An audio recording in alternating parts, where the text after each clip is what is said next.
hablando de Venezuela, se votó, se resolvió, y al imperio eso no le importa. Al imperio ya no le importa lo que resuelve el pueblo, ya no le importa el resultado de estas democracias. Si les viene bien, adelante, y si no les viene bien, hacen golpes de Estado, fraude, o directamente lo desconocen, como el caso que recién hablábamos de Venezuela. Entonces, un punto es pensarnos nosotras y nosotros como movimientos populares, cuánto vamos a hacer de darle legitimidad a estos procesos fraudulentos que ellos nos hacen creer que son democracias. En ese sentido también pensar, estamos a un siglo del crimen de Rosa Luxemburgo, ¿no? Ella nos habló de ese dilema de socialismo o barbarie, y lo que estamos viviendo es la barbarie. Y entonces la deslegitimación que se pretendió hacer de la idea de socialismo tiene que ser puesta en discusión, creo, por todos y todas nosotras. Estamos en Cuba, estamos celebrando 60 años de revolución en nombre del socialismo, de revolución socialista. Y compañeras y compañeros, estuve en varios paradigmas y sabemos todos y todas los debates en las izquierdas que hubo en todos estos años, de que si tal era una revolución más democrática, tal otra era más bonita, tal otro sistema era más plural. Estamos en la revolución que está resistiendo, porque entendió la lógica de la guerra y se pudo parar como pueblo para enfrentar esa lógica y esa opresión, y no se creyó los cantos de sirena que la invitaban a alejarse de esa propuesta revolucionaria.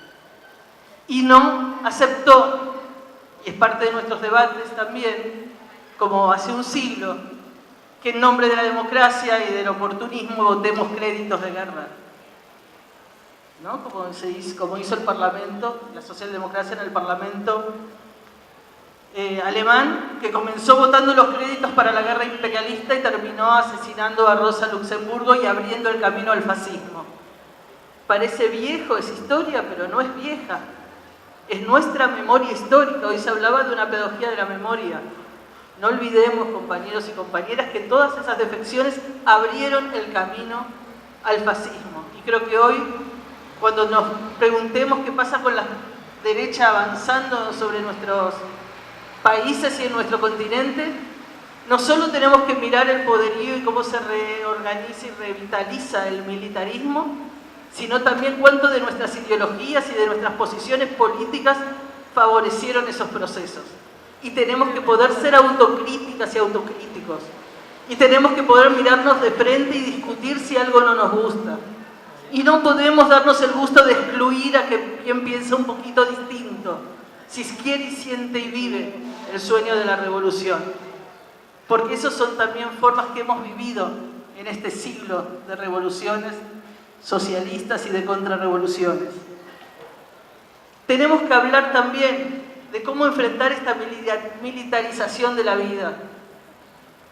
Tenemos que pensar cómo es una militarización de la vida cotidiana y tratar de investigar, porque no es que no haya alternativa.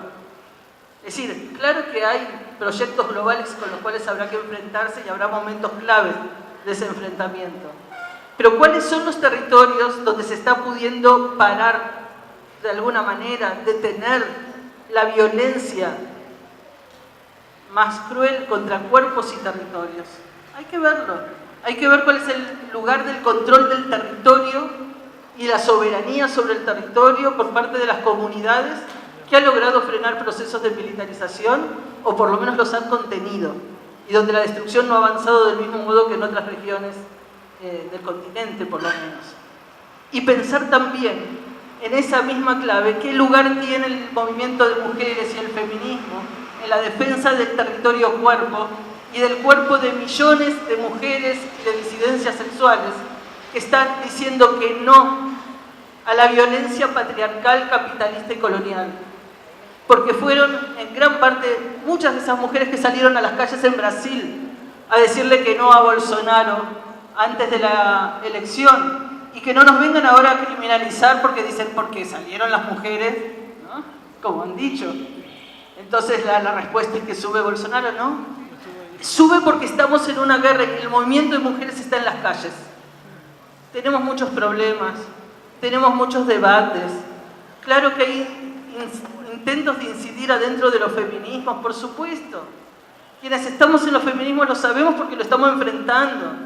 Nos enfrentamos a las ONGs que quieren distraernos, nos enfrentamos a muchos financiamientos que nos quieren distraer, pero seguimos en las calles, seguimos movilizadas por millones en América Latina, seguimos ocupando los lugares de las plazas, nos están matando y seguimos saliendo al día siguiente y hacemos paros internacionales de mujeres porque somos internacionalistas, porque no nos compramos tampoco el discurso de un nacionalismo de fronteras cerradas que no nos permite mirar más allá de nuestro territorio inmediato.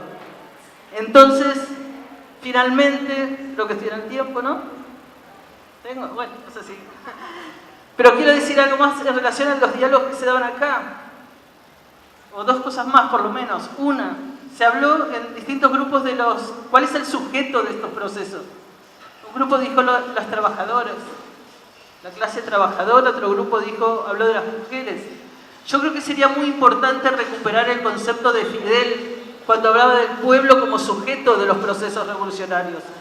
Un pueblo diverso, donde por supuesto está la clase trabajadora, donde están los campesinos y campesinas, donde están los estudiantes, las estudiantes, jóvenes, todos los que están oprimidos y oprimidas y luchan, porque el concepto que definía Fidel en relación al pueblo era que luchan contra esa opresión.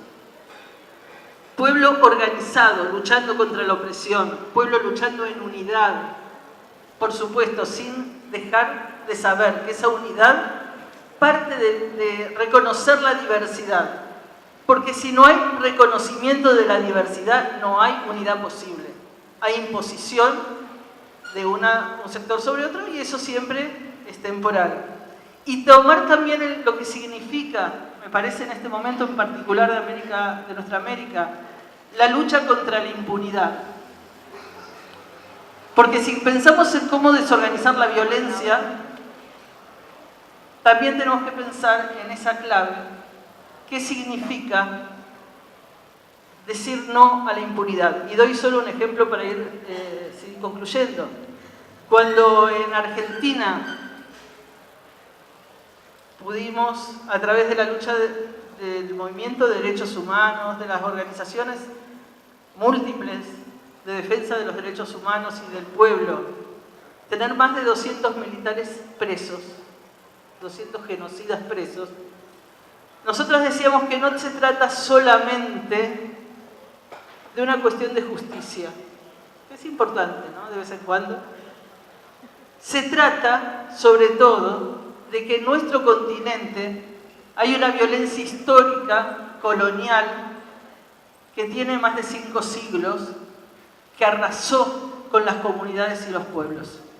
Entonces, que decirle no se puede continuar con esa violencia genocida, y los genocidas están presos, es esto que se decía acá, una pedagogía de la memoria. Es no solo ni simplemente por justicia para nuestros asesinados, asesinadas, desaparecidos, desaparecidas, que muchos compañeros en otros países nos dijeron, bueno, ya están viejitos los genocidas, pobrecitos. Pero no es ni por ellos ni por las víctimas, es por nuestro presente y por nuestro futuro. Porque una vez hay que decir basta a la violencia genocida, y eso significa parar la impunidad, y no solo contra los genocidas, también contra los femicidas, también contra los que producen crímenes de odio, también contra los que están matándonos de diversas formas en las comunidades y en los territorios. Entonces hay mucho para hacer, y toda nuestra lucha, nuestros sueños, mantener encendida la memoria, mantener los fueguitos de todos esos caídos y caídas, es parte y es tarea para que la revolución continúe.